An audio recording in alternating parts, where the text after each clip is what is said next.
piques my interest. Yeah, I don't know if I'm right there with you. It's just like, I go, that's interesting, but I don't know if I want to spend money on it. I'll wait and see. I'll probably wait like 3 issues and see kind of what people are saying about it, and then maybe I'll jump on board. Yeah, get a collected edition. Wait till it comes or out as a trade paperback or something like that. And it's $8 on Amazon shipped to you. You know. Yeah. All right, so let's have one more round of Halloween questions. And then we'll get to our final trailer, and then I think we're just about done. We're just about to time because we love talking. We like the sound of our own voices. Most memorable Halloween costume? Yes, that's what it was going to be. Sorry, I'm totally spacing it here. But in the past, or one that you've really enjoyed wearing, whether it be a couple years ago to a costume party or way in the past when you were running as a kid, what's your most memorable Halloween costume and story kind of based around it? Honestly, I don't remember dressing up all that much as a kid. I know I did. I just don't remember it very often. But one that does stick out for some reason, dressing up as like an army man, I think that's kind of generic. Yeah. But when you get to go to school and like makeup, paint, and you look like Rambo, that's pretty cool. Yeah, obviously. So that one sticks out. One of the cooler costumes that I've seen is my wife actually dressed up as me for Halloween last year, and it was weird. It was really weird. She put on like a fake beard. Did you dress up as her? No, I was too afraid to. I don't think I could fit into those skinny jeans. So they could be cut open. Was she wearing your clothes? Yeah, she had one of my baggy shirts and like a hoodie, the hat, and painted on a beard, and it was everything. So everything except for the beard was normal because girls love to wear your loose clothing. Well, but my street clothes though, not like my here's my pajama, whatever. So that was weird. All right, I like that. I didn't enjoy kissing her that day. It was so weird. So. Last year I dressed up with Waldo, just which like was kissing pretty fun. yourself. I mean, I just don't know if I'm into that. I don't know. Don't knock masturbation. It's sex with somebody that I love. When I was 9 or 10, I was really into Warcraft 2 at that point. I mean, I've been into fantasy all my life, of course, and they had a character that it was a mage. Like, it literally, that's what it was called. It was called the Mage.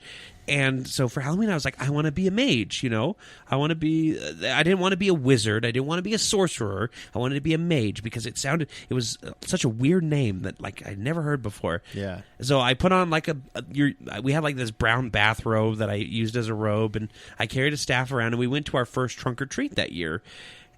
And you're going to have to explain what trunk or treat is because if you're not a native Mormon listening to this, Utah, you're not going to understand what the hell trunk or treat is. So trunk or treating is... It's the safe way to trick or treat. It's the stupid way to trick or treat. Everybody brings their cars to a parking lot and opens up the trunk or the back, and then they set it up with some decorations and everything, and then the kids just go around the church parking lot and gather candy there, rather than going house to house and running around the streets late at night. What it is it's so that parents can bring their kids and have them be babysat by other parents that are actually paying attention. And then go talk in the corner while the kids run around and be crazy. Secretly drink booze. Yep. I got my flask with Joe Smith on the front. Obviously. I mean, that's just obvious. But I didn't wear a beard or anything, right? But I got called Moses 9 times out of 10 when I went up to these because of where we live. Little did you know, your parents, or my parents as well, decided, I don't know what a mage is, and that sounds kind of evil, so we're going to make him Moses. But we'll just tell him it's a mage. Because you were 9. You're Moses the mage. And it was like, I have to... If you look at, Moses is a freaking mage. I was going to say, if you look at like the mythology of the Bible and stuff, Moses... He's a wizard. He's the first mage. He'd be a wizard, because he's got that big beard, he wears a robe, a cloak. He has a giant tablet with spells on it. Yeah. Exactly. The first spell book. The first recorded spell book, I should say. These are the 10 epic spells. Yeah. Yeah. Because he rains toads. Like, there's this plague. Okay. All right. Yep. I'm okay. He turns the river to blood. Doesn't he turn, the river to blood or something? Yeah. Or it rains I don't remember blood all of them. I no longer worry about... and he also kills a bunch of kids. Magic. He murdered all the firstborns. Yeah, He's a warlock. Cool Dan. He's a warlock. He's Cool Dan. Cool Dan. Aardvark pays off. Aardvark pays off. My memorable one, and I don't remember how old I was. I want to say like 12, 13-ish, maybe 11, 11, 12. And I don't know why, but I dressed up as the Unabomber. So the Unabomber was named. His real name's Ted Kaczynski, and he started bombing places. Like he's a local terrorist or American terrorists and anarchists and whatever. Why did you dress up like this? This was not my idea. I don't know. I don't think I had an idea for one, and I was kind of freaking out. And so my parents were like, "Hey, well, let's just dress you up like this." And nothing against them. I think it's hilarious. Yeah, I think it's awesome. That's really great. It was culturally popular. But now I look back on it, and I'm like, we probably shouldn't have done that. No. That's not. That was back before everything became I had, like, super construction PC, though. construction paper red dynamite taped in like a strap thing around my chest. I had a hoodie on with sunglasses. Like nowadays, I'd get shot. Like the police would shoot me before, even in Halloween. Yeah. That's my most memorable one. I know I've gone out as other things. I've gone out as like, I think I'd done Army Man at one point in time. I think every Ninja Turtle. every we always boy, had a yeah. Ninja Turtle costume that every one of us, all the kids. I went did through. Scorpio from Mortal Kombat or Scorpion or whatever. Yeah, from Mortal Scorpion. Kombat. Get over Yeah, here. that's a pretty classic one. My We all had a my parents. So they used to throw a huge Halloween party at my grandparents. They had a barn, big old barn, like full on a farm. Farm Sweet. barn, Yeah, and farm barn. they'd throw this big old Halloween party every year, and of course us kids are all stuck in the house up the way because there's a bunch of booze and, Hanging out with grandma and grandpa. Yeah, hanging out with grandma. And anyway, I remember our parents had some great costumes. Marge and Homer Simpson, and they looked just like him too. Like, and Freddy Krueger was one of them for my uncle. And, they went as M&Ms one time. Yep. Yeah. Classic 90s. Yep. Everything you love about the 90s. All right, let's talk about the trailer that we really all came here to talk about. Because we got just enough time. Rogue One trailer 2 came out. Oh, they were going to say Iron Fist. No, Iron Fist. No. We'll save that for next time. Yeah, we'll talk about that next time. All right. It's got a while before it comes out. So. Yeah. And there was kind of a teaser trailer anyway. Yeah. He busted down a metal door. It was punchy, punchy, punchy. Yeah. Iron Fist. This is Corey's reaction when he did that. Yeah, you're right. You're right. No, but Rogue One. Holy crap. Like, this trailer came out, I was like, oh, cool, another trailer for it. So my reaction was, another Star Wars. Because the first one came out, and I was like, it's okay. I mean, it didn't really catch me. It didn't grab me. The Force Awakens? No, the first Rogue One trailer. Yeah. Okay. It didn't really capture me, and I was like, this is cool, I'll watch it. But I kind of forgot that it was coming out. I really did. I totally forgot. And then someone at lunch comes up to me, he's like, hey, did you see the Rogue One trailer 2? And I was like, what? No, I didn't. I feel like a bad geek. Yeah. So I went and watched it. And it is so good. Like, so gritty. It looks so much better. Okay, not better. It looks just as amazing, if not more so, than The Force Awakens. Yes. I think when it you looks saw those better. trailers. You can say it looks better. I think it does. So what it does is it takes the classic I don't know. I'm episode. so excited for Force Awakens, though. I was way excited, but now that I've experienced it and then I have this to look forward to, I go, I think this is going to be a better movie overall. Basically, it's the devil you don't know looks Right. a lot. It's a lot greener on the other side. Yeah. Yeah. Of the galaxy. Yep. Yeah, because of space. Yes, green galaxies. Yeah. But what we have is we have episode 4 content, the classic Star Wars content that you love with updated graphics. Yeah. And they don't look like they're just all CGI. Like the ATSTs, the X-Wings, all of the droids, all of the droids, all of the stormtroopers and everything. The A-Wing looks sweet. Yeah, they all just look like your normal, like they did animatronics. And That's because they are. great. Sure. Perfect. No, I mean, and I'm not just like guessing. This Yeah. was an interview with Gareth Edwards. the producer, director. Abrams? Gareth Edwards Abrams. is the director. Oh, of the old Force Awakens. Yeah. Yeah. He said he wanted, and this was Marvel's, or not Marvel, but Disney. Disney. Marvel. Disney's Star Wars. They wanted ABC. tons of practical effects. They wanted all of their stuff to go back to being practical effects. But Yeah, we it can captures do it, the essence. But we of can 4, do 5, it 6. so much better now than we could. Yeah. Back in the 70s. So It looks fantastic. Darth Vader gets a really cool moment in there, walking up to somebody. you want to know what okay. So first of all, we get to see Alan Tudyk talking as the droid. Yes. Which is cool. I think he did in the first one too, but not much. It was Yeah. something He says, cool. "I won't kill you," or something like that. Exactly, yeah. Which I was excited for because I love Alan Tudyk and anything. Pretty He's much. amazing, yeah. We get to see You love him right here. right where a spear would go. Right. Yeah. Too soon, Corey. I'm sorry.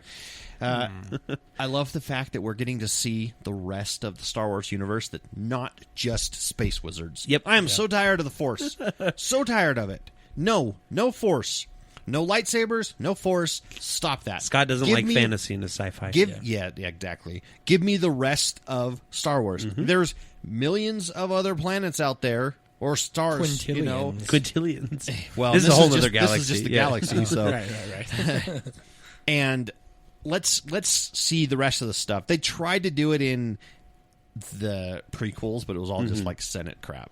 No one wants to watch politics, really. Okay. But now we get to see the nitty-gritty of like the rebellion and everything. Vader will be in there, but he'll be a very small part of the whole thing. Yep. You know, it'll be more like, he why shows isn't up, this done yet? Yeah, he'll show up and things will go like, oh shit, we need to get out of here. Yeah. Like it's not, let's fight Vader and beat him back. It's they'll hear his asthma from a mile away and they'll go running. I don't think we're gonna get a happy ending in this one though. Yeah. I think it's gonna be kind of an Empire ending. Yeah. Because we know the many Empire Bothans wins. die Yeah. to get these plans, and then it just ends up going in R2-D2. So that's the thing, is there's not any Bothans in this trailer at all.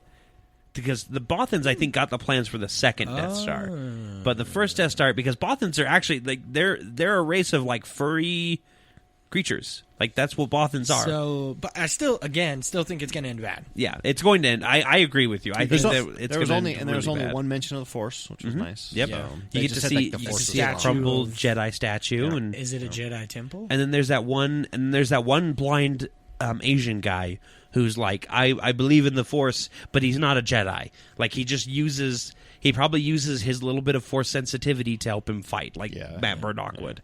Except for Matt Murdock doesn't have the Force, or does he? No. Well, Okay. All right, Star then. Wars Marvel crossover. There We you don't go. know. We Yeah. don't know. I'm excited. It made me excited for this. I really December 16th Yes. for that. All right. give me more sci-fi in my Star Wars. Please take the fantasy out, right, Yeah. Scott? Stop with the space opera. I'm okay. I'm okay with the way it is. I enjoy it. Yeah. All right, so we're just about done here. Let's go ahead and give our horror-based fix of the week this week. I'll go ahead and start, just to let you guys give a chance to think about it. I don't have anything. I think you do. I have one, but I think it's the ones that you guys have. So. Okay, well, we'll talk about it and see what we can come up with. Overwatch Halloween Yes. edition. Let's talk about I think Overwatch. that's what we're yeah. all going to say. Yeah. So for our I fix of the think week. we've all been enjoying it. I think I've geeked out about it even more than you. Yeah, yeah. I mean, you've got pretty much everything. I've got pretty much all of the items. They added a whole bunch of new skins that are cool and Hollywood's creepy looking. cool. Yeah, the Hollywood map looks amazing. They made it all spooky and everything like that. There is an Overwatch Dr. Junkenstein webcomic yes, out there. Oh, cool. There's a good webcomic. Little digital comic. There's It's also cool. a new It's free. game mode. It's free. Nice. And everything that kind of puts Yeah, your team Zomnics. against it puts your team against computer Junkenstein's enemies, which is the Revenge. first. I was also going to say that if you want to read a good horror comic, I would recommend Afterlife with Archie. I always recommend that whenever somebody's talking to me about zombie anything. It's a great little take on the Archie comics universe where the dog of what's his name? The guy with the hat. Shoot, I don't know Archie very well. Jughead. Apparently, you Jughead. don't read it either. Jughead's dog, who's called Hot Dog, by the way, Okay. gets hit by a car, Dog. and he takes it to Sabrina the Teenage Witch, who lives in the town right next to Archie's town. That's canon. This is I canon. know. I'm not laughing like that's stupid. Yeah. I'm like, that's kind of cool. And she decides to help him bring Hot Dog back because Frankenweenie.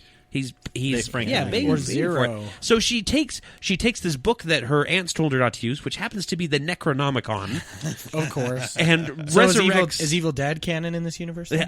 Pretty much, yeah, or at least Cthulhu is. And she resurrects Hot Dog, but he goes crazy and he bites Jughead and turns him into the first zombie. And they're like slightly intelligent zombies, and they attack during this Halloween dance and everything. And Archie and all the gang, they have to go full on survivor Like mode, Hocus Pocus. Yeah, it's like Hocus Pocus, but it's dark. It is so dark, and it has a really cool. It's got a really cool coloring to it. So, do you remember Guardians of the Galaxy? There used to be an artist who he did like a bunch of oranges and everything, and it was just kind of all shaded darkly. You didn't really like his style.